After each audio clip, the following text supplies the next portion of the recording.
worked with one specific initiative, but a lot of good feedback from your group fellows to it. But now I would like to... Su viena specifinė iniciatyva, gavote daug gerų patarimų iš savo grupių. I would like to widen your perspective. Bet dabar norėčiau, kad jūs truputį praplėstumėte savo požiūrį. Based on 3 questions. Yra 3 klausimai, kurie parašyti. The first one is, which initiative is waiting for me? Pirmas klausimas yra, kokios iniciatyvos laukia manęs? What needs to be done, taking initiative to, in my job, in my family, in my community? Kokios iniciatyvos reikia, kad kažką tai padaryti, pakeisti, pasiekti mano šeimoje, mano aplinkoje, mano darbe, mano bendruomenėje. And so that is initiative which are waiting for me. Yra iniciatyvos, kurios galbūt laukia manęs. But then we widen it a little bit more. This is which initiative is needed in my surroundings. Tada išplėtėm šitą klausimą truputį, suformuluodami dar plačiau. Kokios iniciatyvos reikalingos mano aplinkoje? And that's again this, well, the community, the business, and maybe even in the family. Tai lygiai taip pat gali būti ir bendruomenė, ir verslas, o gal net ir šeima. Maybe it's your husband who should take some initiative. I don't know. Galbūt jūsų vyras turėtų imtis kažkokios iniciatyvos jūsų aplinkoje. And the third question, ir trečias klausimas, that is, how can I strengthen the abilities to take initiative? Kaip aš galėčiau pastiprinti tos gebėjimus iniciatyvų ėmimuisi savo aplinkoje? So you don't need to take the initiative, but you could help others by the new knowledge you have achieved here. Nereikia pačiam imtis iniciatyvos, bet jūs galite padėti kitiem naujomis žiniomis, savo patirtimi ar gebėjimais ar dar kažko. And I will give you 10 minutes to prepare and think and reflect over those 3 questions. Taigi 10 minučių tam apmąstyti, pasiruošti tos 3 klausimus. And then you have a quarter to share in your small groups about those things. Turėsime paskui laiko pasidalinti savo mažose grupelėse. And there will be no plenum feedback for this session here. Nebus paskui bendro pasidalinimo šituo. We have a quarter, in reality 40 minutes, to a small topic, a very, very small lecture about entrepreneurship. Trumpa paskaitėlė, įžangėlė, 14 minučių liko. About social entrepreneurship. Apie socialinę verslininkystę. Entrepreneurship and initiative taking are linked very closely to one another. Verslumas ir iniciatyvos ėmimasis yra labai artimi dalykai.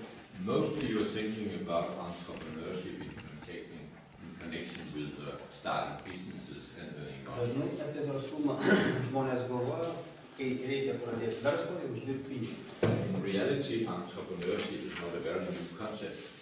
Iš tiesų, verslumas nėra labai nauja koncepcija.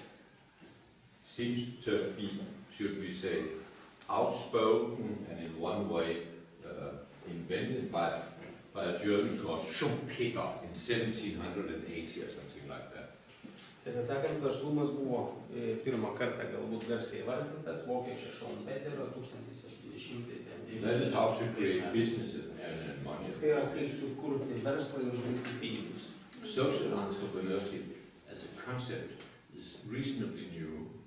Socialinis verslumas kaip koncepcija yra sąlyginai iš viso naujas dalykas. In reality, in university environment and levels in Denmark, it wasn't started before 2007. Danijos universitete jis nebuvo dėstomas iki 2007 metų. And I took a master in social entrepreneurship in 2009 of the first group who took a master in that area. Aš 2009 metais buvau su pirmąja grupė, kurie baigė socialinio verslumo magistrą. Thanks a lot. And also social entrepreneurship, that is not new, because in reality it's also, but just the name is new. Tiesą sakant, socialinis verslumas nėra naujas dalykas. Jis senai vyksta, bet tik šitas pavadinimas yra naujai sugalvotas. It's just was called cooperative movement. Tai galbūt anksčiau buvo vadinama kooperatyviniu arba bendruomenių judėjimu. In Denmark, back in 1860s, it was very popular among the farmers to establish cooperatives. 1860? 1860, yes. Danijoje 1860 metais buvo labai populiaru kurti ūkininkų bendruomenės kooperatyvus. They were inspired by a Danish Christian thinker and one-way philosopher called Grundtvig. Jie buvo inspiruoti, jiems padėjo tai pradėti daryti, Danų vienas iš kunigų, mąstytojų ir filosofų, kurio vardas yra Grundtvig. And his way of thinking gave a lot of inspiration to making the first, what is called people high school or folk high schools.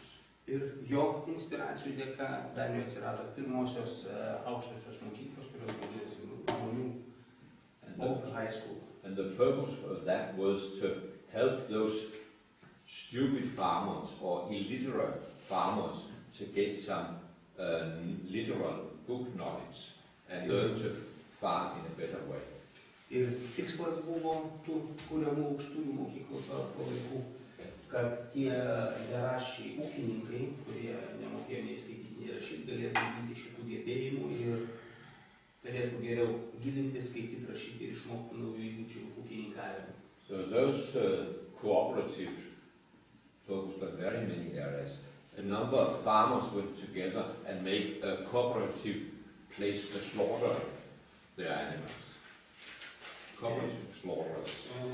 Ir jie, pavyzdžiui, tie kooperatyvai vykdavo labai įvairiose srityse. Pavyzdžiui, ūkininkai susirinkdavo tam, kad prižiūrėti gyvulius auginti. Dairy is also cooperative. Lygiai taip pat melžyklos darydavo kooperatyvus.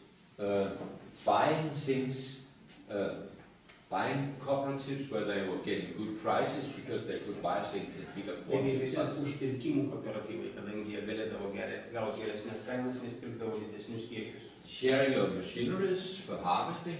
Dalintis, pavyzdžiui, turimą techniką, kai reikia nuimti derlių. And it really, all these cooperatives were really improved the life of the farmers a lot because they earned more money, they could have a better life, and they also were more knowledgeable about what Visi šitie kooperatyvai, kurie vyko tuo metu Danijoje, iš tiesų smarkiai pagerino ūkininkų gyvenimą, kadangi jie galėjo uždirbti daugiau pinigų, įgyti daugiau žinių, sužinojimų ir efektyviau vesti savo ūkio reikalus. Many of those small cooperatives, they died, but quite a number of them are still alive. Daugelis iš tų smulkių kooperatyvų jau užbaigė savo gyvenimą, bet lygiai taip pat nemaža dalis vis gyvuoja dar po šią dieną. But most of them has turned into shareholders companies. Daugelis iš jų tapo akcinėmis bendrovėmis.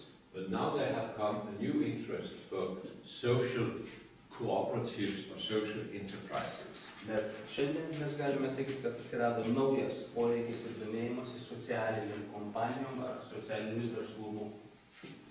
You know that a lot of things have been privatized in Denmark. Probably also here many things have been privatized. Ko gero žinote, kad Danijoje, kaip ir Lietuvoje, ko gero labai daug dalykų yra privatizuota. But an alternative to privatization could be to make a social enterprise. Bet priešingybė, tam, kad kažką privatizuoti, gali būti įkuriama socialinė įmonė.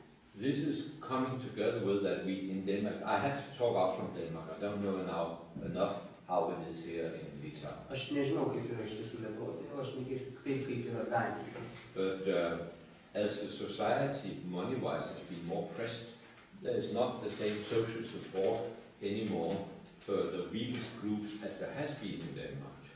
Kadangi socialinių pinigų kiekis smarkiai sumažėjo, toje pačioje Danijoje, ir patys silpniausi socialiniai sluoksniai nebegali būti remiami taip, kaip būdavo galimi remti anksčiau. And then a number of local communities have started to encourage social enterprises, especially focus on those who have the worst conditions in Denmark. Ir todėl gana didelė dalyje vietinių bendruomenių Danijoje prasidėjo toks kaip ir skatinimas socialinių įmonių kūrimo, ypač susijęta su tai žmonėms, kurie yra pačiam žemiausiam socialiniam pinigų Those who have very, very great difficulties and maybe never will have a real job anymore and be able to Tie, kurie earn. galbūt turi iš tiesų labai didelių sunkumų, problemų, gal niekada negalės gauti tikro realaus darbo. Another group is groups which have different types of handicap. Ir kita grupė yra įvairių krypčių neįgalūs žmonės. And there has been starting social enterprises for this type of groups in many different areas. Ir tam įvairiuose srityse prasidėjo socialinių verslų kūrimas būtent šitoj srityje. There is an initiative related to autism. Is it autism to the Pavyzdžiui, iniciatyva susijusi su autizmu. They have established a very interesting company for this. Jie sukūrė labai gana kompanija. Autists, they are very dedicated to something. Autistai labai yra kažkam pasišventę. So they have established a group where they are testing computers and mobile telephones.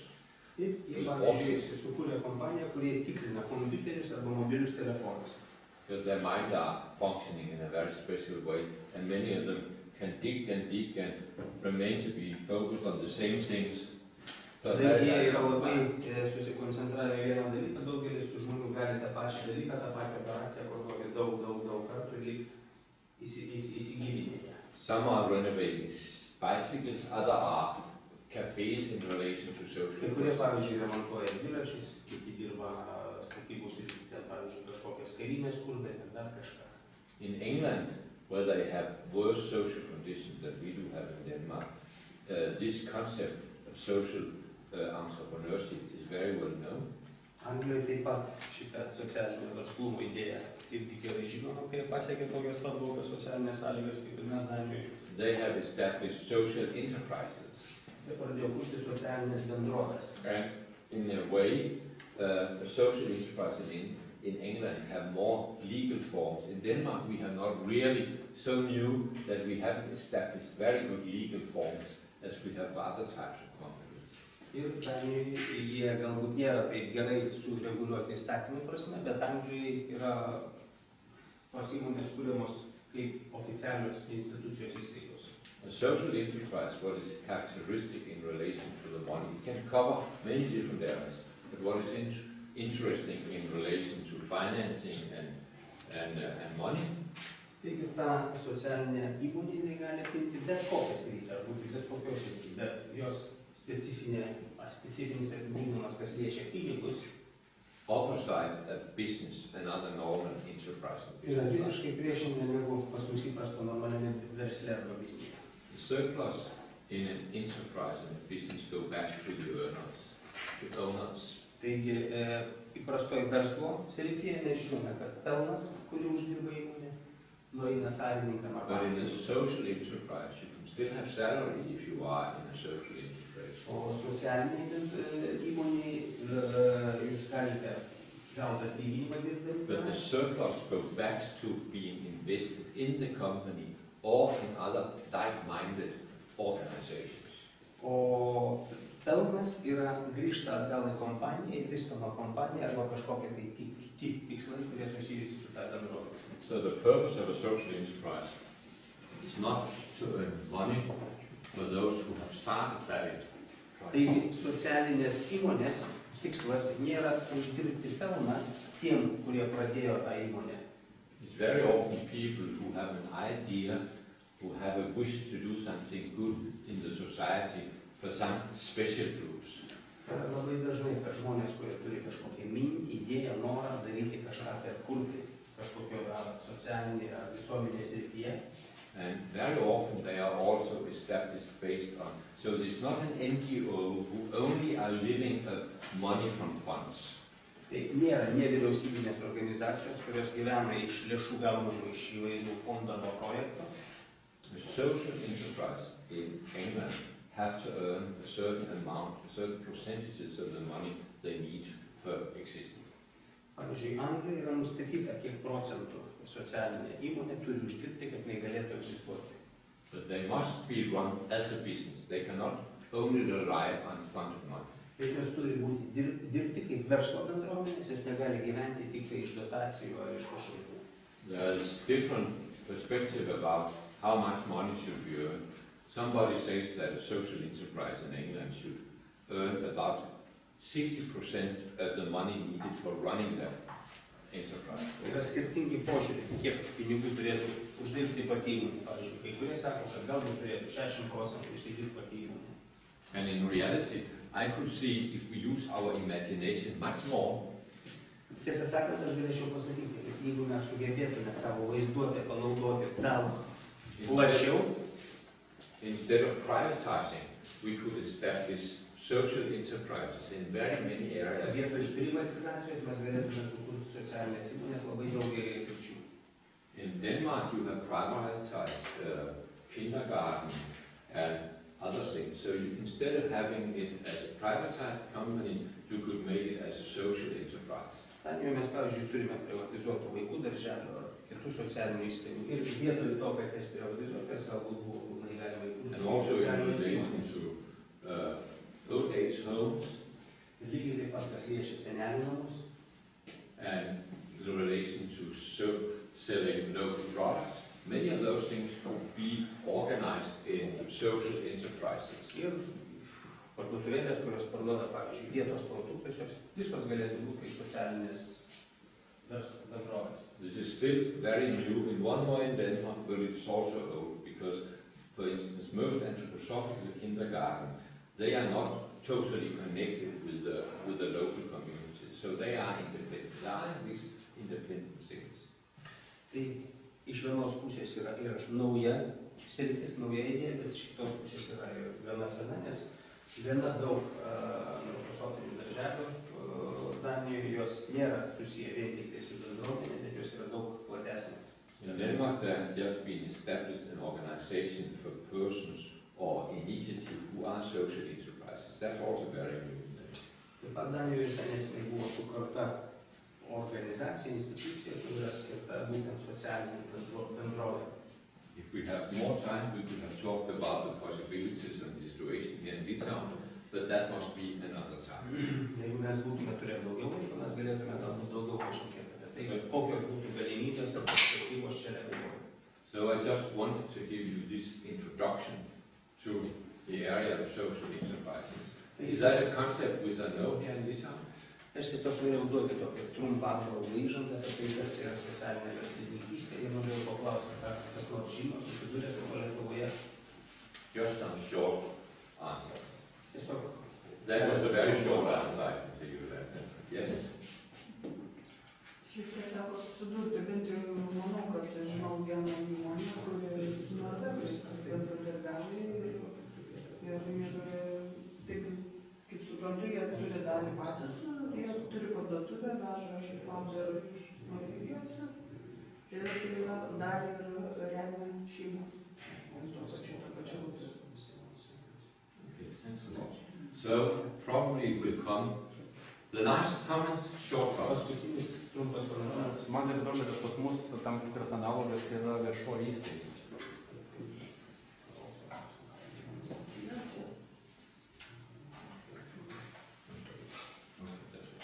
Okay, thanks a lot.